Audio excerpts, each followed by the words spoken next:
everyone, welcome to the Planet OSRS guide to Tempor Tantrum. This is going to be the Marlin tier. I'm going to be doing this on mobile, but PC players will find this useful as well. I won't be using any plugins or anything like that, just a couple of tile markers that you'll see as we go. So this is, like I said, this is the Marlin tier, so this is going to be 3 rum deliveries and 36 pieces of lost supplies.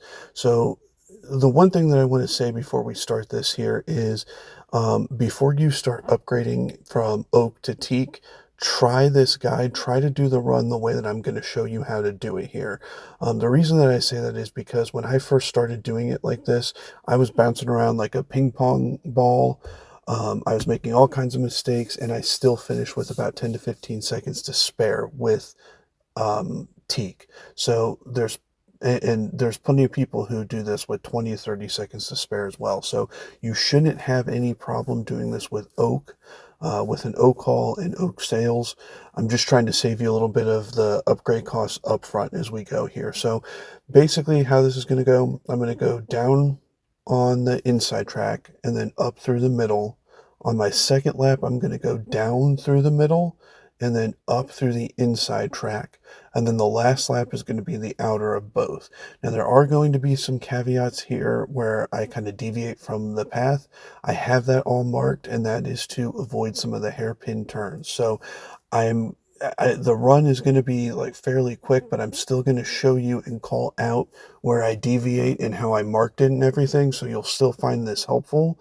I think if you've been struggling, I really think that you'll find this helpful. So let's go ahead and get right on into it here, folks. All right, so we're going to go ahead and get started with the run here. This is going to start off like a lot of the other guides that you've probably seen for this. Just kind of taking the inside track, going out and around. Nothing major, nothing out of the ordinary going on yet. Picking up that first crate right there. I'm going to go out and around and avoid this cloud.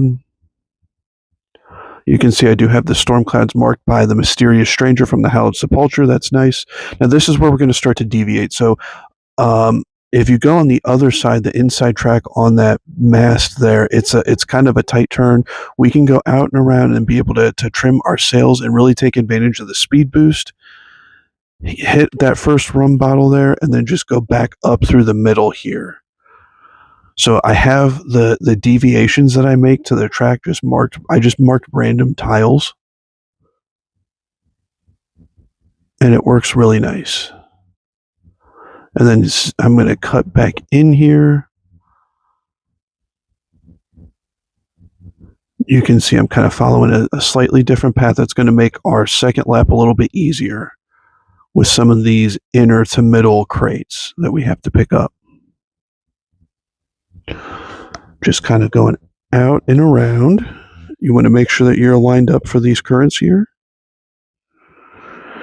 And this is the start of the second lap. So we're going to go down the middle on this run. It's going to be pretty standard issue type stuff. Nothing out of the ordinary yet.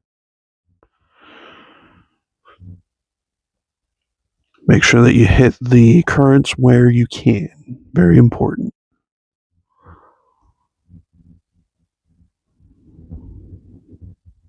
And now we're going to cut in here, and we're going to cut in and across this way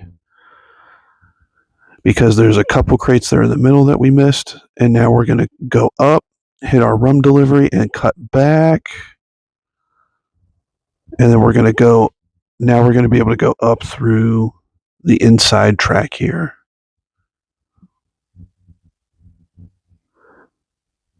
And you'll see that there's a couple. See, now we're going to go way inside here. We're going to get that one stray crate. Some of the other guides, this is a real tight turn. We alleviate the whole problem by just doing it like this, because some of those other challenging crates we got on our first lap there. And again, you only go for what's in front of you. There's that one random crate there that we're going to get at the end of our third lap, so don't worry about it. Start of the third lap, pretty much standard issue stuff here again. Nothing too crazy going on. And while it's kind of going here, I just wanted to plug the clan. It's PLANET space OSRS if you want to guest in the clan chat, or if you want to join. We are 100 strong, and we'd love to have you join. We do everything from skill of the week, bingo, shoots and ladders, raids, group bossing, teaching raids, even PKing. We have a few PKers who've gone up against some of the best in the world. So, all that's to say, there's a place for you if you want to join. We'd love to see you there.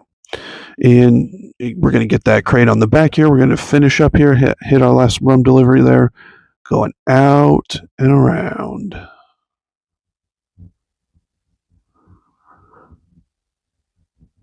You can kind of see that I really clicked to like 90 degrees there to get my ship to turn a little bit easier. That's a nice little handy trick. And then you just go back onto it. And then we're just taking the outer out here. There's only a couple crates left. A lot of currents here, especially when you trim your sails, you can really make up for lost time. And here's where we're going to go ahead and cut in. There's a few crates that might technically be in the middle here that we're going to get. And then there's that one straggler right at the end here. And that's all there is to it. And then just start spam clicking to deliver the bottle. And that's it. Just to wrap, just a few closing thoughts here. That route should cut out a few of those super annoying hairpin turns. There's some that have you really zigzagging to get some of those crates that are down in the shallows by the ship. On the inside route, that should alleviate some of it. There's still a couple rough turns in there, but this path should keep things a lot more simple. You may want to go in there. It might behoove you, especially just to kind of set it up. It really helped me, all that marking that I did, to just start a run knowing that you're not going to get it and just kind of taking your time to go down through it and just kind of mark a path, kind of how I did there. You could see I was just clicking random tiles to kind of create a path for myself, and then anytime anytime I needed to deviate, I followed the tiles that were right in front of my ship, and it really helped. There's a couple of places where there's a little bit of overlap, but once you've done it a couple of times, it's super easy to point out and really see. So I really hope that you found this helpful. This should help you. You shouldn't have any trouble hitting that 4 minutes and 30-second goal. So take care, everybody, and go get it.